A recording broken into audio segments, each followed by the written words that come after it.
Ce soir, on va tenter d'intégrer un établissement de nuit avec une crinoline. C'est parti!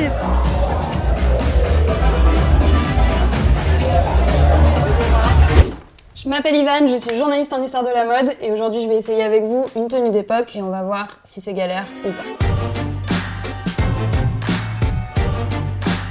Au milieu du 19e siècle, le sous-vêtement le plus dingue de l'histoire de l'humanité débarque sur le marché, la crinoline. C'est carrément une cage de métal autour de la taille. Et pourtant, c'est presque vécu comme une avancée par les femmes. Allez, on s'habille. On va commencer par la chemise, comme d'habitude. Et en bas, au 19e siècle, apparaît cette chose très sexy qu'on surnomme le tuyau de modestie et qui est un caleçon, mais fendu à l'entrejambe parce que le sexe des femmes doit toujours être disponible et c'est les hommes qui ont le droit à un système fermé à l'entrejambe. Donc voilà la bête, la crinoline. C'est léger, ça permet de se passer de plein de couches de jupons et ça tient à écarter les hommes, enfin les relous.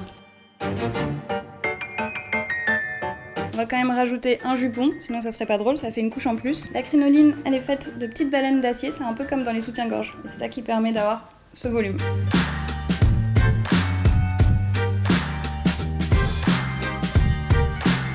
Voilà la robe, c'est une robe du soir, donc elle est ouverte, on voit les épaules et on voit les bras, c'est un peu olé olé. Et j'ai pas de corset en dessous. Les baleines sont intégrées directement à la robe et c'est lacé dans le dos, donc c'est quand même assez serré.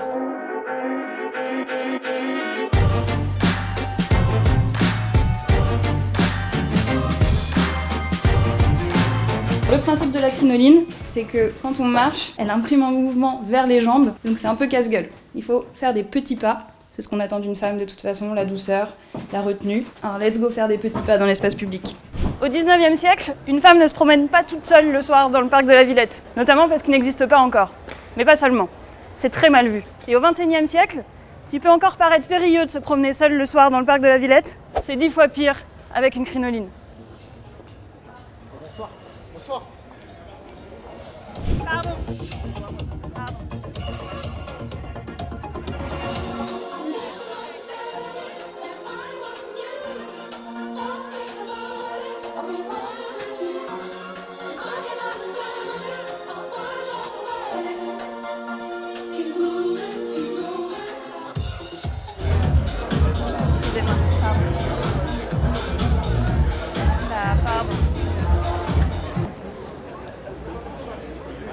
La crinoline de nuit, c'est pas vraiment un truc que je conseille, surtout que je vous rappelle qu'il n'y a pas de petite culotte en dessous.